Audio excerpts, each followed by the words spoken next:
Hello नमस्कार सभी प्यारे विद्यार्थियों का आपके अपने 11 मिनट के इस विशेष सेशन में सभी प्यारे विद्यार्थियों का हार्दिक स्वागत और अभिनंदन है। हम यहाँ चर्चा कर रहे हैं हमारे आज के 101वां जो सेशन है, तो शतक हम लगा चुके हैं और इसके आगे की ओर बढ़ रहे हैं। और यहाँ आज के इस सेशन में हमारे कुछ नेशनल एग्रीकल्चर इंस्टीट्यूट्स हैं जो कि ICAR के द्वारा रन होते हैं। इनकी फंडिंग जो होती है वो केंद्र सरकार के द्वारा ही होती है।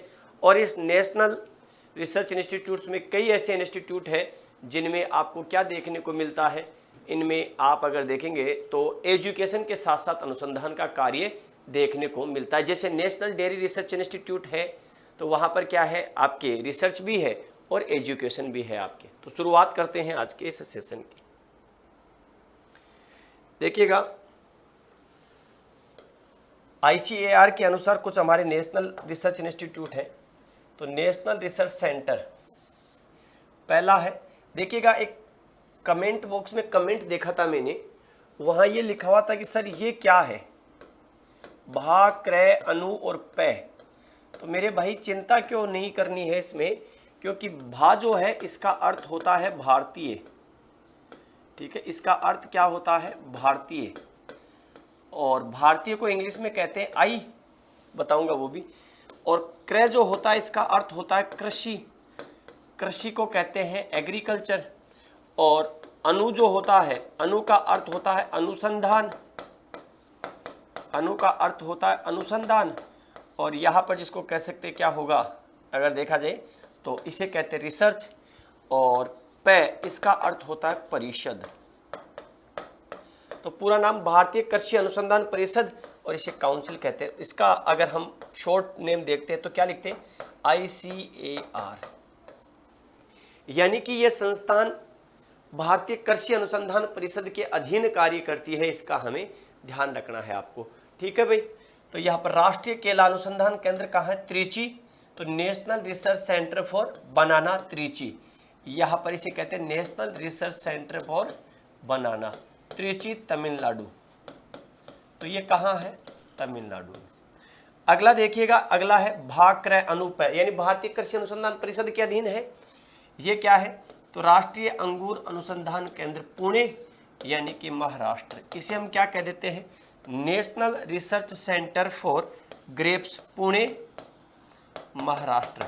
तो national research centre for grapes. अगला देखिएगा यहाँ पर राष्ट्रीय लीची अनुसंधान केंद्र मुजफ्फरपुर बिहार। ठीक, लीची एयर लेयरिंग देखी जाती है आपके इसमें। तो नेशनल रिसर्च सेंटर फॉर लीची मुजफ्फरपुर बिहार। ठीक है, तो नेशनल रिसर्च सेंटर फॉर लीची, ये ध्यान रखना। अब यहाँ पर एक वर्ड यूज है लीची, ये ध्यान रखना, इसमें विशेष रूप से हम एयर लेयरिंग की बात करते हैं, ये ध्यान रखना आपको। ठीक है, तो national research centre for banana, national research centre for आपका grapes, national research centre for litchi. अगला देखिएगा राष्ट्रीय अनार अनुसंधान केंद्र कहाँ है, सोलापुर। सोलापुर कहाँ है, महाराष्ट्र में। तो national research centre for pomegranate कहाँ, सोलापुर। तो इसे कहते हैं national research centre for pomegranate. तो सोलापुर महाराष्ट्र में, महाराष्ट्र में है। ठीक है भाई। राष्ट्रीय ऊंट अनुसंधान केंद्र कहाँ है, बीकानेर में। तो इसे कहते हैं national research centre for camel. और ये कहाँ है, तो ये ध्यान रखना एग्जैक्टली है ये राजस्थान के जोहड़बीड़ में। और जोहड़बीड़ कहाँ है, बीकानेर में। और इसके एग्रो क्लाइमेट जोन को लेकर के बात की जा सकती है। ये राजस्थान के सबसे बड़े एग्रो क्लाइमेट जोन के अंतर्गत अधीन होता है, जिसे अतिशुष्क आंशिक सिंचित मैदानी क्षेत्र के नाम से जाना जाता है, ये ध्यान रखना। तो national research centre on camel, Bikaner में। अगला है राष्ट्रीय अश्व अनुसंधान केंद्र हिसार में। तो नेशनल रिसर्च सेंटर फॉर इक्वाइंस, तो ये जो घोड़े वगैरह, गधे वगैरह, खच्चर वगैरह है उसके सेंस में देखेंगे। तो national research centre on equines Hisar, Haryana. एक और पूछा जाता है आपके बीकानेर में अगर देखोगे तो राष्ट्रीय अश्व अनुसंधान केंद्र बीकानेर में भी है, लेकिन वो रीजनल सेंटर है इसका, ये ध्यान रखना आपको। ठीक है, तो इसका ध्यान रखना आपको। राष्ट्रीय अश्व अनुसंधान केंद्र का क्षेत्रीय कार्यालय कहाँ है? तो इसका जो क्षेत्रीय कार्यालय है वो आपको दिखाई देगा कहाँ? वो बीकानेर में। सेंटर मुख्य हेडक्वार्टर हिसार में है। हिसार में ध्यान रखना है आपका क्या है? बफेलो का भी है आपके, सेंट्रल रिसर्च फॉर बफेलो। अगला, राष्ट्रीय मांस अनुसंधान केंद्र हैदराबाद तेलंगाना। तो ये है National research centre on Meat Hyderabad Telangana. ठीक है। अगला देखिएगा, राष्ट्रीय मिथुन अनुसंधान केंद्र मेदिनीपेमा नागालैंड। तो national research centre on mithun Medziphema Nagaland. मिथुन जिसको कह सकते हैं क्या है? ठंडी जलवायु का क्या है? आपके एनिमल है। देखने में आपको भैंस जो होती है बड़ी उसकी तरह दिखाई देगा, सींग भी होंगे, लेकिन साथ में इसके बाल बहुत बड़े होते हैं, ये ध्यान रखना है आपको। तो ठंडी जलवायु के लिए देखा जाता है। और नागालैंड का क्या है? आपके राजकीय पशु के रूप में भी इसे देख लिया जाता है। तो national research centre on mithun Medziphema Nagaland. अगला है राष्ट्रीय ऑर्किड अनुसंधान केंद्र पेक्यांग सिक्किम। तो national research centre on orchid Pakyong Sikkim. एक और है यहाँ पर national research centre for organic farming, वो भी सिक्किम में ही है। तो ये भी ध्यान रखना आपको। नेशनल रिसर्च सेंटर फॉर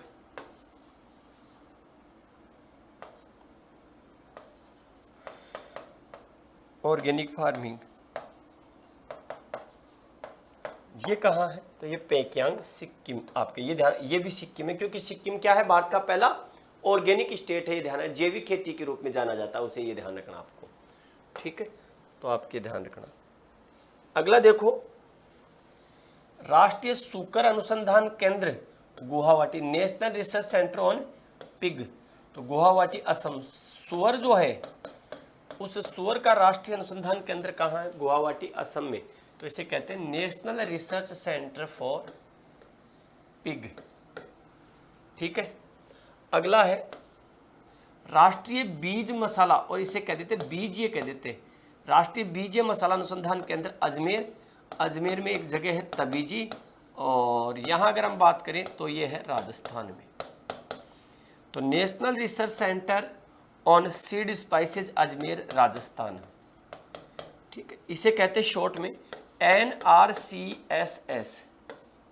तो ये 2000 के अंतर्गत अप्रैल 2000 में आपने देखा होगा। एक वो अलग है जो आप कहते हो ना, Indian institute of spice research. देखिएगा, स्पाइस में जैसे आपके काली मिर्च है, आपके इलायची है, ठीक है, इलायची है, आपकी ये चीज़ें देखने को मिलती है। इसमें आता है जैसे आपके जीरा, धनिया, सौंफ वगैरह, उसकी बात की जाती है यहाँ पर। तो national research centre on seed spices Ajmer Rajasthan. अगला है राष्ट्रीय याक अनुसंधान केंद्र कहाँ है? वेस्ट कैमांग। तो national research centre on yak west Kameng में देखने को मिलता है। याक, वाई के याक, बचपन से पढ़ते आ रहे 6 क्लास से। अगला देखो, राष्ट्रीय समन्वित नासी जीव प्रबंधन केंद्र कहाँ है? नई दिल्ली में। इसे कहते हैं national centre for integrated pest management, और आजकल इसे रेजिड्यू भी लिखा जाने लगा। तो नए जब नाम लिखाऊंगा ना तो वो नए नाम भी बताऊंगा आपको, तो ये ध्यान रखना। राष्ट्रीय समन्वित नासी जीव प्रबंधन केंद्र नई Delhi, national centre for integrated pest management new Delhi. ठीक है, तो इसे हम क्या कह देते हैं? National centre for integrated pest management. ठीक है, आजकल इसको रेजिड्यू के रूप में भी, कि इसका प्रभाव कितना है वो भी देखा जाता है। अगला है महात्मा गांधी इंटीग्रेटेड फार्मिंग अनुसंधान संस्थान मोतिहारी बिहार। ठीक है, वो कहाँ देखा जाता है? तो वो देखा जाता है मोतिहारी बिहार में, ये ध्यान रखना है आपको। तो Mahatma Gandhi integrated farming research institute Motihari Bihar. ठीक है, तो ये जिसको कह सकते हैं हमारे कुछ एग्रीकल्चर से जुड़े हुए कुछ नेशनल रिसर्च इंस्टीट्यूट थे जिनकी लेकर के हमने बात की। चाहे वो नेशनल रिसर्च सेंटर फॉर बनाना हो, चाहे वो नेशनल रिसर्च सेंटर फॉर आपके केमल हो, चाहे वो नेशनल रिसर्च सेंटर फॉर इक्वाइंस हो, या वो national research centre for pomegranate हो, और चाहे वो नेशनल रिसर्च सेंटर, ठीक है, आपके national research centre for organic farming की बात करते हो हम आपके, तो ये सारे के सारे अब आपके अनुसंधान पर्टिकुलर किसी एक के लिए कार्य करते हैं। जैसे आप पिग के लिए देखोगे तो पिग में क्या है, सूअर के लिए ही वहाँ पर क्या है कार्य किया जाता है, अगर आप देखेंगे तो इस चीज़ का हमें ध्यान रखना आपको, तो ये ध्यान रखें आप, ठीक है। इससे पहले हम कुछ डिम्ड यूनिवर्सिटी थी वो देख चुके हैं, कितनी थी, 4, जिनमें जैसे IARI थी, NDRI थी, इसके अलावा आपके IVRI थी, एक central institute of fisheries education थी, और 65 हमारे कुछ सेंट्रल इंस्टीट्यूट थे जो अनुसंधान संस्थान थे जिनको लेकर के हमने बात की है। तो निश्चित रूप से ये 11 मिनट का शो आपके आने वाले एग्रीकल्चर के कॉम्पिटिशन्स को और बेहतर बनाएगा और बेहतर तैयारी में आपको नया आयाम देने की कोशिश करेगा। तो और भी कुछ टॉपिक्स अगर आपको लगते हैं कि सर हमें वो पढ़ लेना चाहिए आपको, तो वो ज़रूर बता सकते हैं, हम उन पर भी चर्चा करते हैं। आप ही के द्वारा बताए गए राय सजेशंस पर हम 11 मिनट का शो पर्टिकुलर किसी एक बिंदु पर लेकर के मैं आपके साथ चर्चा करता हूं। तो सभी प्यारे विद्यार्थियों का स्वागत आप सभी के इसी प्यार प्रेम और स्नेह के लिए। तो मिलते हैं अगले सेशन में, तब तक के लिए सभी को राम राम, जय हिंद, जय Bharat, best of luck. Jet की तैयारी कर रहे विद्यार्थियों के लिए इस समय चल रहा है शानदार offer, JET 2025 joint entrance test. तो जेट 2025 का अगर हम बात करें तो चाहे फाउंडेशन बैच की बात करें हम, तो ये फाउंडेशन बैच जो है इस समय आपको मात्र 4,000 रुपए का मिल रहा है, क्योंकि 20% फ्लैट डिस्काउंट, उसके लिए आपको कूपन कोड क्या अप्लाई करना पड़ेगा, जेट 20। साथ में ही जेट 2025 MCQ बैच, और MCQ बैच के माध्यम से आप अपनी शानदार तैयारी कर सकते हैं, प्रैक्टिस कर सकते हैं। तो जेट का जो MCQ बैच है वो इस समय आपको मिलेगा 800 रुपए में, लेकिन याद रखिएगा आपको जेट 20 जो है वो कूपन कोड आपको क्या करना है, अप्लाई। और याद रखिएगा ये ऑफर 28 अप्रैल रात्रि 12 बजे तक ही अवेलेबल है। तो जेट के तैयारी करने वाले विद्यार्थी आपके जेट के MCQ बैच के माध्यम से अपनी तैयारियों को जांच सकते हैं और परख सकते हैं। और साथ में जो विद्यार्थी अगर पूरा कोर्स देखना चाहते हैं तो फाउंडेशन बैच का जो बैच है उसको भी परचेज कर सकते हैं।